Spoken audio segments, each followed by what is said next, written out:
Mic check. Is this working? I think it's working.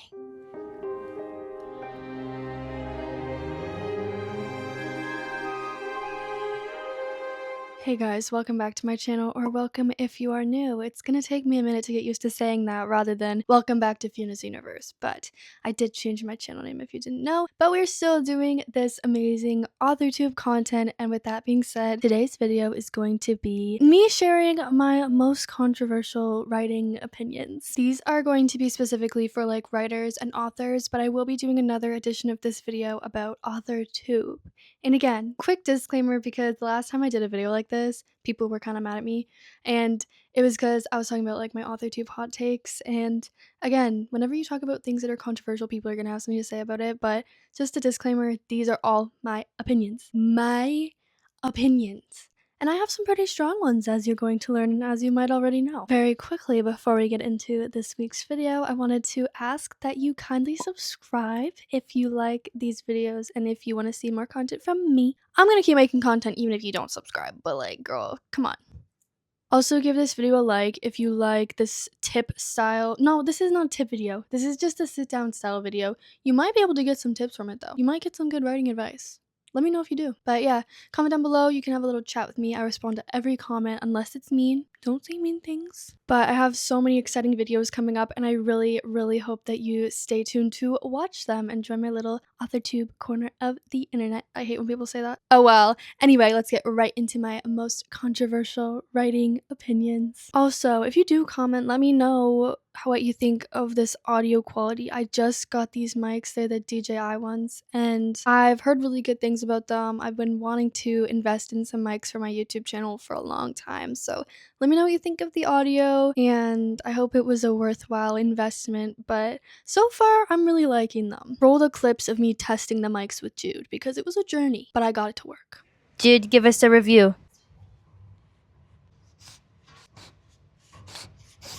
OMG, that was great. Thank you, Jude. I thought it would be important to give some insight on me if you are new here, or if maybe you just don't know a lot about where I'm at with publishing, with writing, with experience, just because I feel like it's important to go into these controversial opinions to have some credentials behind it almost, if that makes sense. So I have written 10 plus completed novels, not like a million drafts of each one, just like completed projects to the best of my ability at the time.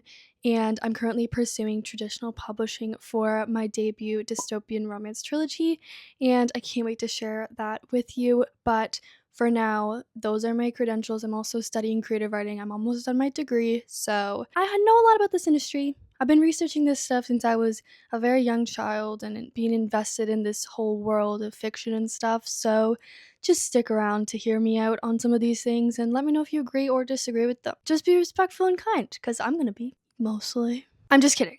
I might shout out a couple books I don't like, but there's reasons, okay? There's reasons. Anyway, I have my iPad here, so if I look down, I'm sorry. It's been a while since I've looked at these. I planned this video yesterday, but anyway. The first one is one of my strongest writing opinions, and it is that I don't think first books should be published most of the time. My hair is really, really frustrating me today, so I'm sorry about it, but yeah, I might touch it a lot. But anyway, I don't think first books should be published, and I've talked about this once when I was talking about how some people, I think, when they're really new to this, they think debut novel means first novel. It's your first published novel, but it's most of the time not people's very first thing that they've ever written, and I think it should remain that way because, yes, sometimes people's first novels get published, usually traditionally published, and get a lot of work done to them, and they can be really good novels. However, speaking from personal experience, would I want Empress of the Night, the sapphic vampire romance I wrote when I was 15, or even Trapped in Freedom that I wrote when I was 14, to be out there right now? No, I would not. I consume a lot of authortube and a lot of author content, and 80%, no, 90% of the time, I think that a lot of people really would not want their first works out there. And correct me if I'm wrong, maybe you want your first work out there, but I think at the time, I 100% would have. I would have given anything for a publishing deal or even to self-publish. But at the end of the day, I am so glad that those works are just a part of my journey and a part of my learning rather than out there on the internet. And again, I'm not saying that everyone's first book that they write is bad. I'm just saying that writing, like I'm going to get into in this video, comes from experience. It's a muscle. It's something that you develop more naturally over time. And no matter how many edits you put into your first book, even if I went back and did it to mine, I don't think I would get it to the point where it would be something that I would want published, especially because a lot of us start really young now as well. Like, we're not as seasoned of readers and stuff when we're really, really young and just stuff like that. So that's my first one. Don't be too mad at me, but yeah, sorry. Again, not a one size fits all thing for me. Like, certainly I would be really surprised if some of my favorite books were people's first book, but like, it could happen. Could happen. I don't think it always ends up with the best outcome personally. With that being said, I know a lot of people who watch my videos are writers. So if you are writing your first novel, great job. I'm so proud of you. And if you want to pursue publishing with it, go for it. Go after your dreams, but just know that unless this is like a bucket list item for you, you're going to write tons of other books and they're going to keep getting better and better and better. So I know being in the midst of a project, you feel very passionate about it and everything, which is awesome. But again, I am very passionate about the fact that each book teaches you something very critical about your journey. And personally, I definitely am glad that I'm pursuing publishing a little bit later into my experienced journey. The next one gets a little bit into my own insecurities at the moment. And it is that I think that if you want to finish books and finish them quicker, you need to make writing a habit and a daily habit. Most importantly, just because staying immersed in your world and in your book and opening that document or whatever you're writing on is going to be what gets you to finish that project. Trust me, I've done it 10 plus times. I've actually done it 11 or 12 times now.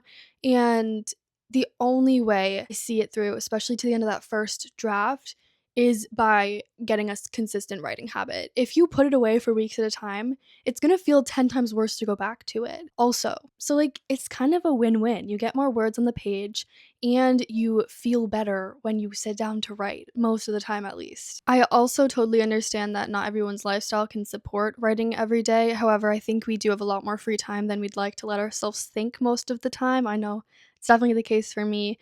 But I mean, I have a lot going on as well. I understand, like, it can't be an everyday thing, which is why this year I've set a goal to write on days I don't have in person class or I don't have to go to work. So, again, it's just finding what works for you, having a schedule, or at least, even if it's not like a specific time, maybe a specific couple days of the week, just because that's what's gonna get you pushed to the end of your manuscript. Trust me, trust me. I know it's intimidating and I know it's easier to put it away for a week, which is what I'm doing right now with Beyond, but it's not a good way to finish projects, guys. I know it can be hard, but lock in. Listen to me and lock in. This next one gets into self-publishing versus traditional publishing. And I know that that's a controversial topic in itself, and I want you guys to know that I don't have harsh feelings on either side of things. I think both options are amazing.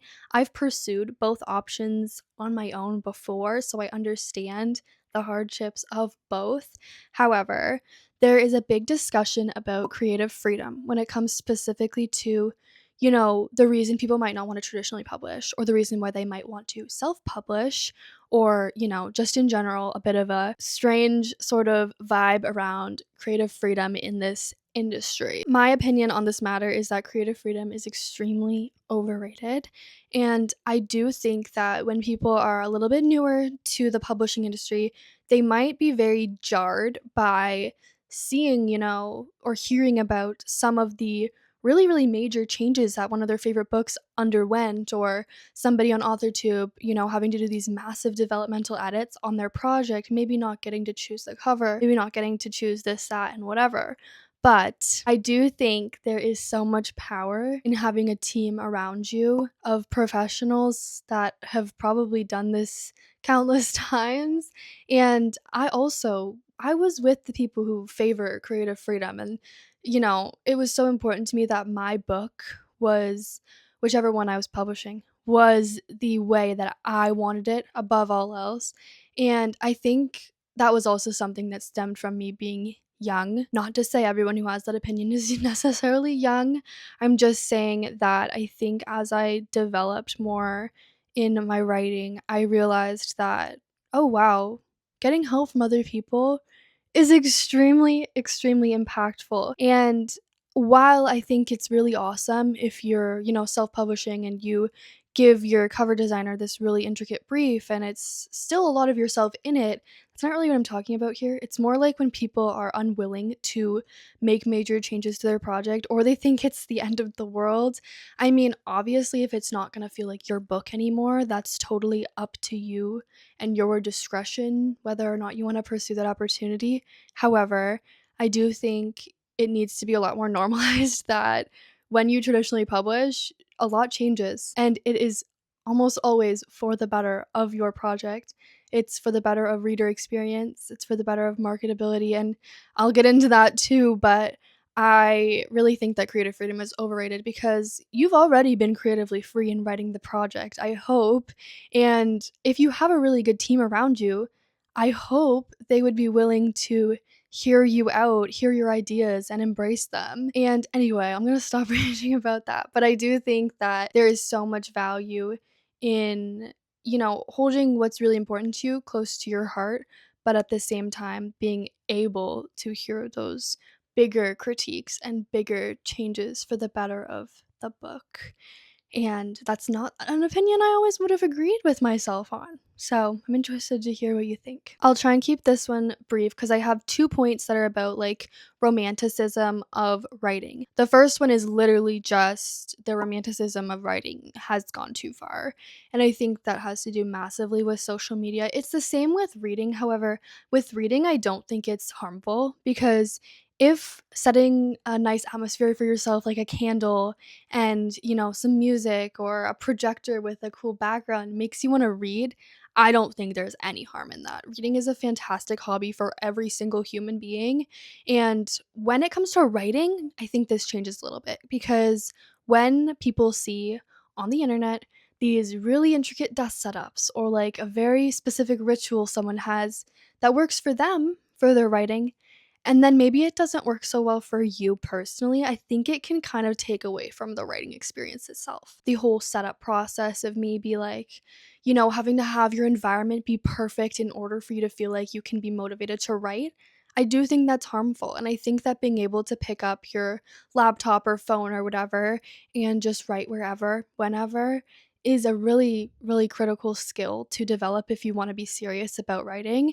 And that's not to say I don't think it's awesome to have like a really vibey setup for writing, have your music, have the right internal, you know, feelings, having a good day, stuff like that. I think that stuff is awesome. I just don't think it has to be an expectation because I feel like a lot of the media we consume kind of sets that up to be an expectation, even if it's not meaning to. And I do think that it's harmful. Next, this one's pretty big on authortube, but I think it's just big with writers in general. So I will probably touch on it again in the authortube edition of this. However, I do think that the romanticism of the end goal has gone a bit too far with a lot of us, me included at times in my journey.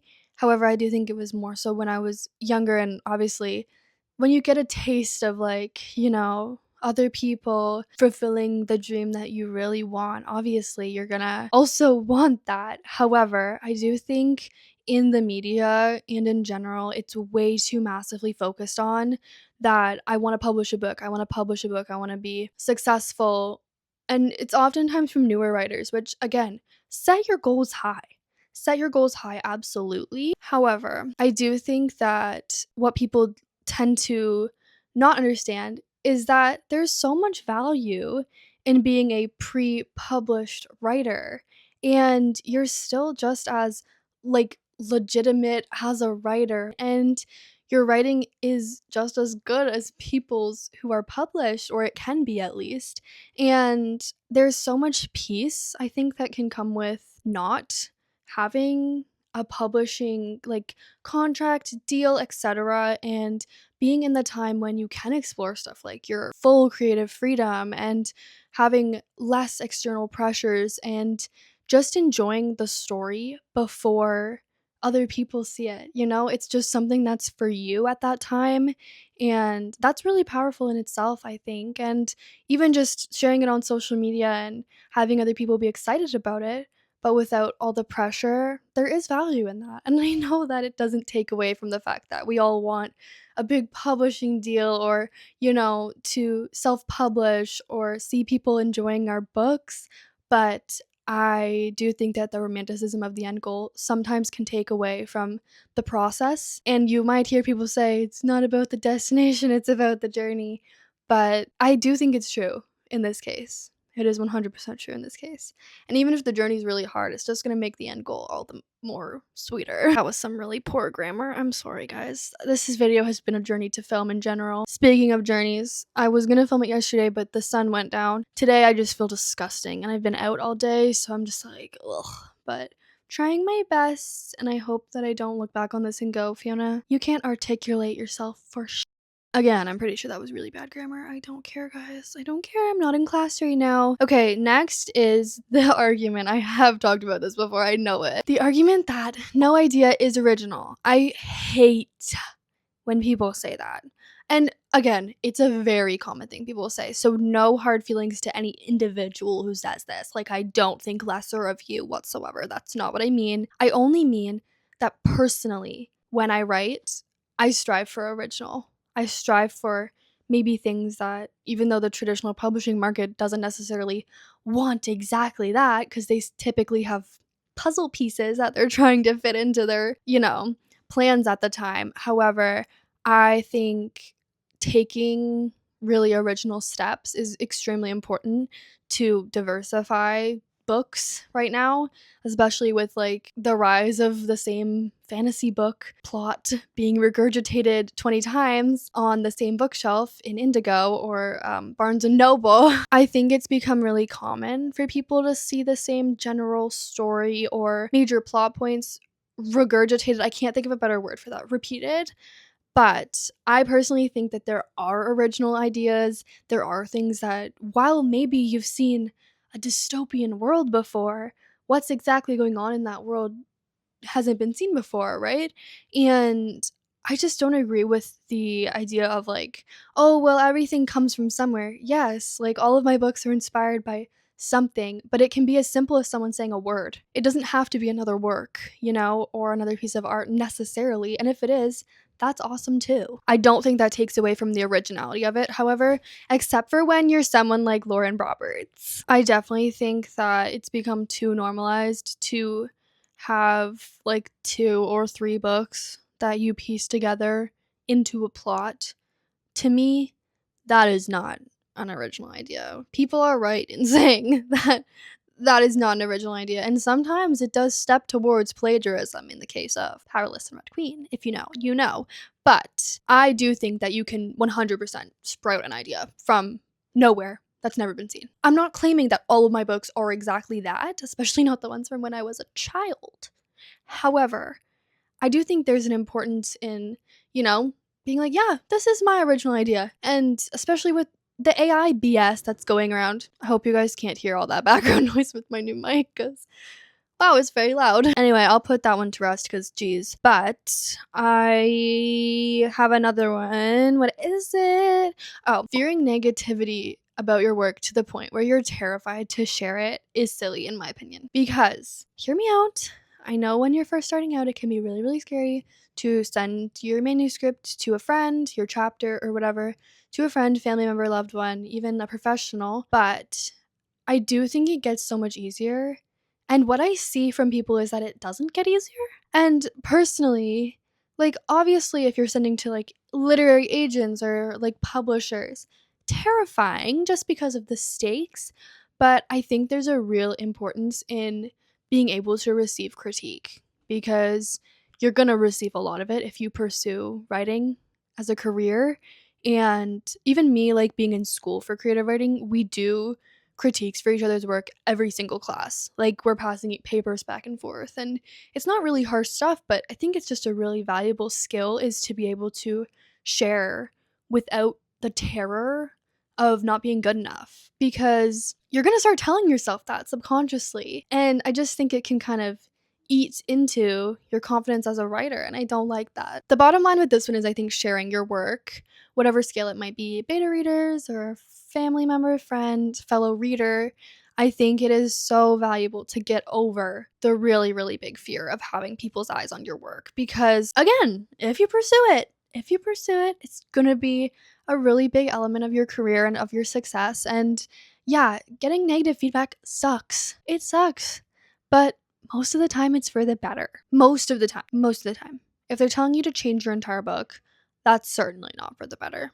Or if they just really hate a character and they don't have a reason to back it up, that's not constructive. But, you know what I mean. You know what I mean. This is subjective, just like all of these things. But even with me thinking of publishing, below, above, and beyond one day, I do get scared and I'm like, should I even one day ever open Goodreads?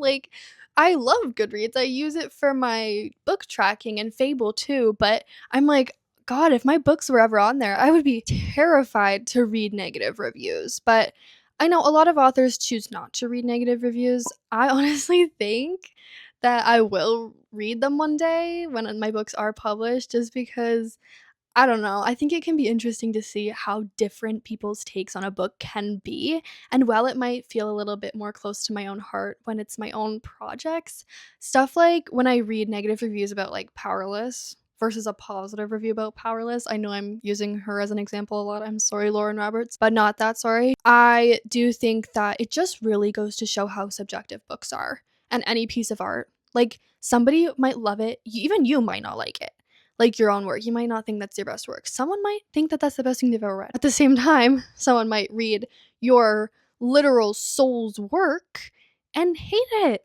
And, that's their own journey. I say journey too much in this video. It's really starting to piss me off.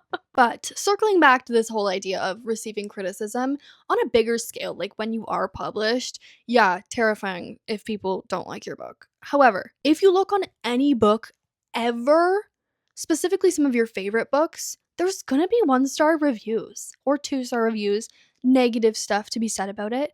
It's kind of inevitable just because of how many different types of people are gonna pick up that book, and they have different tastes. Every individual has their own unique set of tastes, and the book might not be perfectly crafted to their taste, and that's totally fine. It's totally fine. Okay, guys, that is the end of my controversial writing/author opinions. Again, there's going to be another edition of this video specifically more so directed at authortube as a community and as a sector of writing. And I also just read in my notes, I have a video planned that's called Watch This Before Writing Your Book. And I think that that one is also going to have a lot of honestly controversial opinions in it. However, I think they're going to be more structured around hopefully help and advice and helping you guys feel better. And I hope that this video didn't seem too negative, because most of my opinions about this stuff are meant to, at least help make me a better writer. So I'm not going to try and tell anyone else what to think, but I have developed these sort of ideas and opinions over several years. That was really a tongue twister. And my younger self would not have agreed with all of these things. And that, again, is totally fine. Your opinions can change and they can totally be different from mine. This is for entertainment purposes only, honestly. And hopefully you can take something away from it as well. Maybe you learned something new. Maybe you learned a new opinion that you didn't know you had. And I think that's very valuable as well. Once again, thank you guys so much for being here and for supporting me and for just being the best little community a girl could ever ask for. You helped me to make my dreams come true just by watching the video, by subscribing, by liking, and definitely by commenting. I love interacting with you guys in the comments. So thank you so much for being here. And I cannot wait to share my upcoming videos with you guys and just keep having a great year. I love you so much, and I'll see you next time. Happy writing!